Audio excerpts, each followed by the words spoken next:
Good morning बच्चों। आज हम लोग डार्विन के ही सिद्धांत की बात करेंगे। डार्विन का जो सबसे फेमस सिद्धांत है, जिसको हम थ्योरी ऑफ नेचुरल सिलेक्शन कहते हैं, जिसकी वजह से कि डार्विन को जाना जाता है, वो सिद्धांत हमने पिछले लेक्चर्स में पढ़ लिए। आज हम कुछ उन सिद्धांतों की बात करेंगे जो दिए गए थे डार्विन के द्वारा, लेकिन this is different from the theory of selection. प्रकृति चयन के सिद्धांत के अलावा जो कुछ सिद्धांत डार्विन के द्वारा दिए गए थे, हम उसकी चर्चा करेंगे। मैंने आपको बताया था कि डार्विन ने कई क्षेत्रों में काम किया था। वो एनिमल बिहेवियर में भी काम किया था और इवोल्यूशन का तो उनका है ही। अब एक बात मैं पहले आपको बता दूं कि आज के लेक्चर में जो हम पढ़ने जा रहे हैं, ये आपके सिलेबस का भाग नहीं है, लेकिन ये छोटा सा मैं लेक्चर इसलिए आपके लिए अपलोड कर रहा हूं क्योंकि अभी जो थ्योरी हम पढ़ेंगे ना, ये क्या है कि इससे जुड़े हुए सवाल कई बार आपके प्रतियोगी परीक्षाओं में, इंटरव्यू में, ऐसी जगह पे पूछे जाते हैं, इसलिए हम इसको डिस्कस करेंगे। छोटा सा लेक्चर है और ये थ्योरी ऑफ नेचुरल सिलेक्शन से जो अलग जो सिद्धांत डार्विन के हैं उसकी बात करेंगे। So let's start. जो सप्लीमेंट्री थ्योरी है, एक्चुअली नेचुरल सिलेक्शन की थ्योरी के बाद जब कुछ ऑब्जेक्शंस आए, जो हमने पिछले क्लास में डिस्कस किया था, तो अपनी थ्योरी को एक्सप्लेन करने के लिए कुछ एडिशनल थ्योरी, कुछ सप्लीमेंट्री थ्योरी डार्विन के द्वारा दी गई थी। उसमें पहला है थ्योरी ऑफ नेचुरल सिलेक्शन। ये कहता है कि कुछ एनिमल स्पीसीज में, in some animal species, male differ from females. नर जो है मादा से अलग होते हैं, और ये आप प्रकृति में देखते हो। ये आपके लिए ये शब्द नया नहीं है। मादा जो है वो उनमें कुछ वो तो जैसे होते हैं। जो नर होते हैं उसमें कुछ स्पेशलाइज कैरेक्टर होते हैं। जैसे आपने मोर को देखा है, मोर के पंख हैं, उसका कलरेशन है, ज्यादा ब्रिलियंट होता है, मेल खूबसूरत होता है ज्यादा मादा की तुलना में। आप सिंह या लायन को देखें तो उसके गर्दन पे आयाल होते हैं, बालों का एक झब्बा होता है। वो झब्बा जो फीमेल लायन होती है उसमें नहीं पाया जाता। जो बहुत सारे हिरन होते हैं जिनके सींग होते हैं, बिल्कुल वो शाखाई सींग लगे होते हैं, एंटलर्स होते हैं, वो मादाओं में नहीं पाए जाते। टाइगर है। मनुष्यों में आप देख लीजिए, मनुष्य में दाढ़ी मूछें निकलती हैं, उनकी कद काठी अलग होती है, फीमेल से अलग होती हैं। तो कहने का मतलब कि जो मेल हैं they are different from the females. जैसे अब मेंढक में देखिए, मेंढक में क्या मैथुन के लिए, कॉपुलेशन के लिए क्या होती है, कुछ मैथुन गद्दियां लगी होती है उसके हाथ पे, इसकी वजह से मादा को पकड़ता है। मेल फ्रॉग जो है बरसात के सीजन में जब उनका ब्रीडिंग सीजन होता है तो वो उनका वोकल सैक होता है, जिससे वो अपनी आवाज निकालते से मादाएं उसकी तरफ आकर्षित होती हैं। जो सी हॉर्स होता है, जो हिपोकैम्पस आपने मछली देखी थी, उसमें ब्रूड पाउच होता है। उसी प्रकार से बहुत सारे हिरन होते हैं, इसमें कस्तूरी पाया जाता है, मेल में पाया जाता है। चिड़िया है, इंसेक्ट है, ये कुछ ऐसे मेलोडियस सॉन्ग्स गाते हैं मादा को आकर्षित करने के लिए। तो डार्विन ने ये कहा कि चूंकि नर की संख्या पॉपुलेशन में ज्यादा होती है, इसलिए मादा चूज करती है, मादा चयन करती है नर का, जिसके साथ कि मैथुन करके, जिसके साथ प्रजनन करके वो संतानोत्पत्ति करेगी। तो चूंकि अब फीमेल को अपना पार्टनर सेलेक्ट करना पड़ता है, इसलिए मेल के कैरेक्टर इस प्रकार से होते हैं जिससे कि वो मादाएं उसकी तरफ आकर्षित हो सके।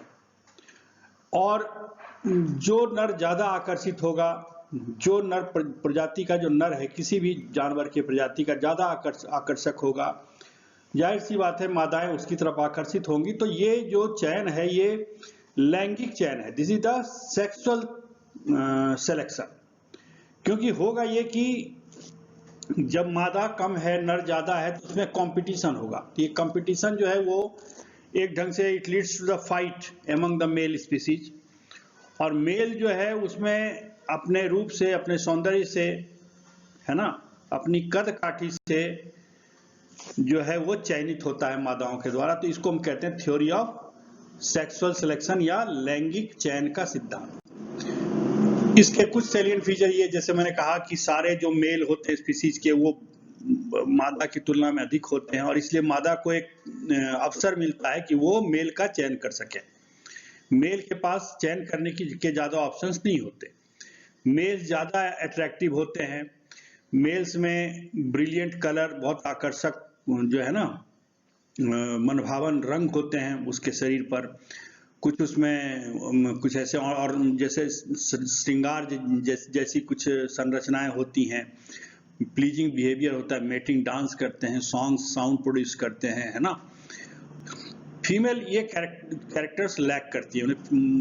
जो मादाएं होती हैं उसमें इन लक्षणों की कमी होती है और इसलिए क्या होता है कि जो फॉर पोजीशन ऑफ फीमेल्स, मादा को अपना पार्टनर बनाने के लिए जो मेल हैं वो आपस में झगड़ा करते हैं, उनमें बीच लड़ाई होती है, प्रतिस्पर्धा होती है और फिर जो चयन होता है नरों का वो डिपेंड करता है कि उसका कद काठी रूप रंग कैसा होगा। तो हालांकि जो नेचुरल सिलेक्शन है वो दोनों ही जो जेंडर्स हैं, नर और मादा दोनों में एक्चुअली ऑपरेट करते हैं, लेकिन चयन इसमें मादा करती है। So the sexual selection is associated with reproduction. जो लैंगिक चयन है वो प्रजनन से संबंधित है, जबकि जो नेचुरल सिलेक्शन है ये इंडिविजुअल के सर्वाइवल के लिए होता है। नेचुरल सिलेक्शन आपको मैंने डिस्कस कर चुके हैं हम कि प्रकृति ने अगर आपको जिंदा रखा है, इसका मतलब आप में कुछ ऐसी बात है जिसकी वजह से आप प्रकृति के द्वारा चयनित हुए हो। अन्यथा अगर आप में वो बात नहीं होती तो अब तक प्रजाति विलुप्त हो जाती। उसी प्रकार से अगर लैंगिक चयन होता है इसका मतलब नर में कोई ना कोई बात जरूर है। फिर यह थ्योरी ऑफ आर्टिफिशियल सिलेक्शन, मेरे ख्याल से ये हम डिस्कस कर चुके पहले भी, कि जो कृत्रिम चयन होता है जिसमें कि पोल्ट्री है तो उसमें अच्छे मुर्गे होते हैं, या जैसे हमको अच्छी दूध देने वाली जर्सी गाय चाहिए तो उसमें जो गायें ज्यादा दूध देती हैं। तो कुछ कैरेक्टर जो गाय में, मुर्गियों में, किसी गेहूं में, धान में, है ना, इन सब में क्या होता है कि कुछ ऐसे कैरेक्टर होते हैं जो वो एक्वायर तो नेचुरली करते हैं। उनमें क्या होता है कि नेचर से कुछ गुण आते हैं, कुछ गुण उनके जीन के वजह से, नेचर की वजह से आते हैं। फिर क्या करता है कि मनुष्य जो होता है, जो ब्रीडर होता है, प्लांट ब्रीडर हो, एनिमल ब्रीडर हो, ये पोल्ट्री फार्मिंग वाला बंदा हो या कहीं कैटल की ब्रीडिंग हो रही हो, वहां पर क्या होता है कि उन लक्षणों के आधार पर उनको चयन किया जाता है और चयन करके उनकी मेटिंग कराई जाती है, उनका युग्मन कराया जाता है, जिससे कि उनकी जो ऑफ स्प्रिंग हो, संतानें हो, अच्छी हो, यानी ऐसी मुर्गियां हो जो ज्यादा अंडे दे, ऐसे क्रॉप्स हो जिससे उपज बढ़े, या ऐसे क्रॉप्स हो जिसमें कि कोई संक्रामक बीमारियों का कम असर हो, ऐसे वेजिटेबल्स हो जो अच्छे साइज के हों, बिके मार्केट में, है ना। तो इस प्रकार से जो एक कहते हैं कि हाइब्रिड प्रजाति उत्पन्न करने के लिए जिस प्रकार से सिलेक्शन की क्रिया की जाती है, उसी प्रकार से नेचर भी सिलेक्ट करती है। सो जो ये आर्टिफिशियल सिलेक्शन जैसे काम करता है, artificial selection involve selection of organism from the existing stock, कि जो स्टॉक है, जो पहले से जो कैटल है या मुर्गी है या जो गेहूं की फसल है उसको लिया जाता है, उनको आपस में क्रॉस ब्रीडिंग कराया जाता है और फिर उससे जो बेस्ट हाइब्रिड बनता है। कई बार हाइब्रिड हमेशा अच्छे ही बने कोई आवश्यक नहीं है, हाइब्रिड गंदे भी बन सकते हैं, लेकिन जो बेस्ट हाइब्रिड होता है उनका चयन किया जाता है। So this is the theory of artificial, जो कृत्रिम रूप से ब्रीडिंग करा के जो चयन की क्रिया की जाए उसको हम आर्टिफिशियल सिलेक्शन कहते हैं। फिर आता है थ्योरी ऑफ पेंजेनेसिस, ये आपको जानना जरूरी था और बेसिकली इसी थ्योरी को पढ़ाने के लिए मैंने ये आज का लेक्चर रिकॉर्ड किया है कि अपने माता पिता से संतानों में लक्षणों की वंशानुगति कैसे होती है, इसको एक्सप्लेन करने के लिए डार्विन ने थ्योरी ऑफ पेंजेनेसिस दी। अब मैं आपको पहले ही बता दूं कि जो इनहेरिटेंस या वंशानुगति होती है वो क्या होती है, सिर्फ उन लक्षणों की होती है या उन जीन्स की होती है या उन जीन से रिलेटेड लक्षणों में होती है जो जर्मिनल सेल में पाए जाते हैं। हमारे शरीर में सोमेटिक और जर्मिनल दो प्रकार की कोशिकाएं होती है, कायिक कोशिकाएं होती हैं, जननिक कोशिकाएं होती हैं, आप जानते हो, है ना। और ये कहाँ कहाँ पाई जाती है ये भी हम कई बार एक्सप्लेन कर चुके हैं आपको कि जो जननी कोशिकाएं हों हमारे जनद या गोनैड में, टेस्टिस, ओवरी में पाई जाएंगी, क्योंकि गैमिट वही प्रोड्यूस करते हैं और गैमिट प्रोड्यूस करने के बाद जाइगोट उन्हीं से बनता है, जो नया ऑफस्प्रिंग बनेगा उन्हीं कोशिकाओं से बनेगा। इसलिए जो कायिक कोशिकाएं हैं वो प्रजनन या संतानोत्पत्ति में कतई भाग नहीं लेती। इसलिए अगर कोई सोमेटिक सेल्स में कोई म्यूटेशन हो गया है, परिवर्तन हो गया है, तो उसकी वंशानुगति नहीं होगी। लेकिन ये बात डार्विन के समय पता नहीं थी, क्योंकि वीजमैन की जर्म प्लाज्म की थ्योरी उस समय नहीं आई थी जिसने सोमेटिक सेल और जर्मिनल सेल को अलग अलग विभेदित किया। ठीक है, तो अब लोगों ने सवाल पूछना शुरू किया, अभी ठीक है, जब माता पिता के लक्षण कैसे आते हैं? हालांकि ये बात लेमार्क ने भी अप्रत्यक्ष रूप से कही थी कि माता पिता के गुण जो होते हैं संतानों में आते हैं, और जो अच्छे गुण होते हैं संग्रहित होते जाते हैं, जिसकी वजह से एक नई प्रजाति की उत्पत्ति होती है। लेकिन ये उस टाइम तक लोगों को ये पता नहीं था कि भाई जैसे जायगोट बनाने में तो जैसे हाथ या पैर की कोई कोशिका काम नहीं करती, ब्रेन की कोशिका काम नहीं करती, लिवर की कोशिका काम नहीं करती। किसी की आंखें भूरी हैं तो भूरी आंख वाली कोशिका जाकर के संतान में भूरी आंख तो पैदा नहीं करेगी। किसी के बाल भूरे हैं तो बालों की कोशिकाएं तो बालों के जो लक्षण है वो संतानों में कैसे आ जाते हैं, है ना।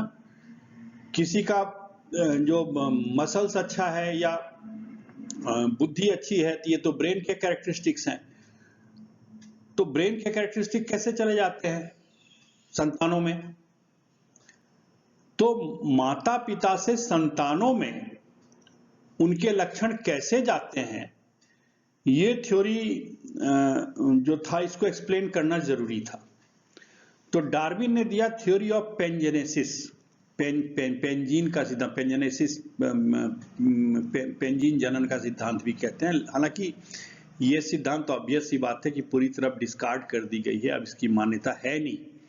लेकिन for the sake of the historical context, इसमें जो ऐतिहासिक जो कॉन्टेक्स्ट है इसका, इसके बारे में हम पढ़ते हैं, तो वो ये कहते हैं कि जितनी somatic cells of the body produce minute particles,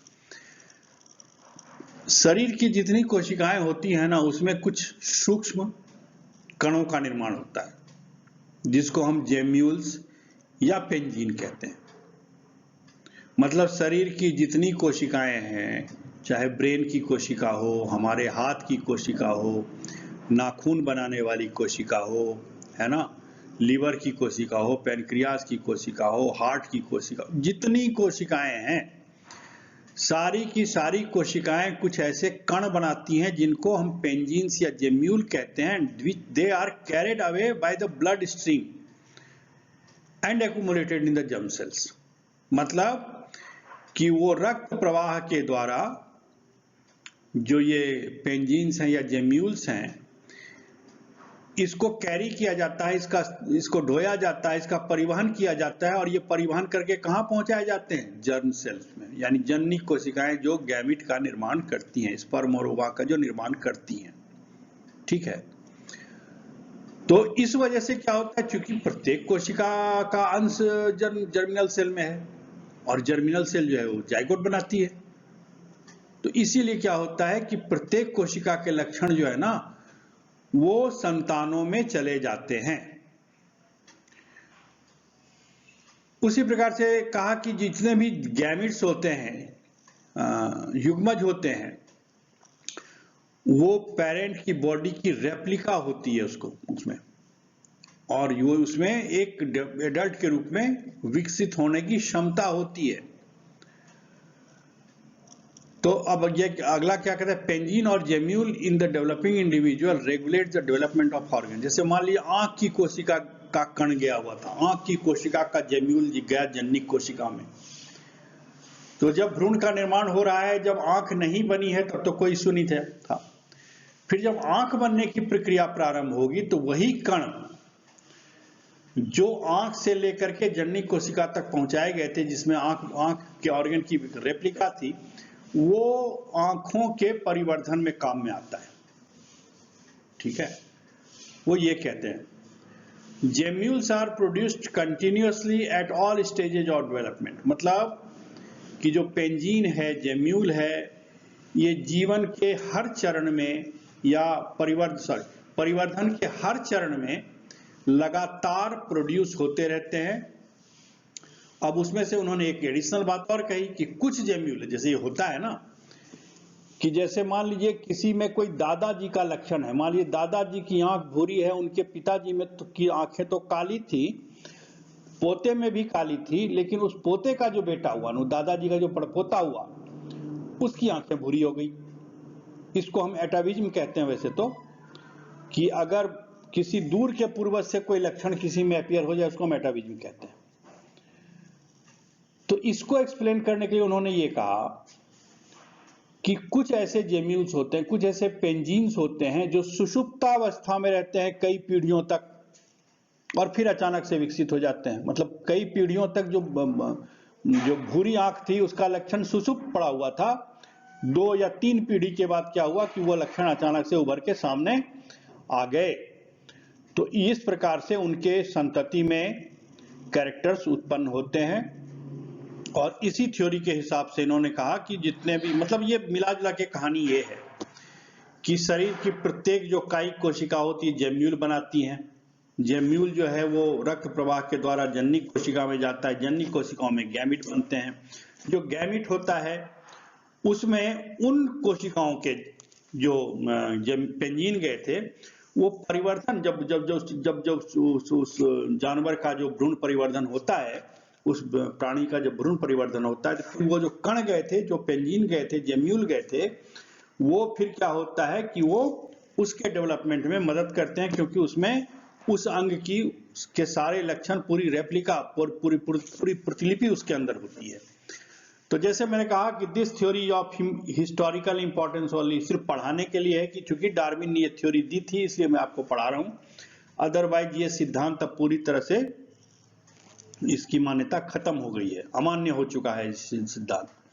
ठीक है, और इसी के साथ मेरे ख्याल से ये हम लेक्चर खत्म करते हैं। तो आपको एक थ्योरी ऑफ पेंजेनेसिस पढ़ाना था, सेक्सुअल सिलेक्शन पढ़ाना था, इसलिए आज का लेक्चर मैंने रिकॉर्ड किया। चलिए नेक्स्ट क्लास में हम नियो डार्विन पढ़ेंगे। Thank you very much.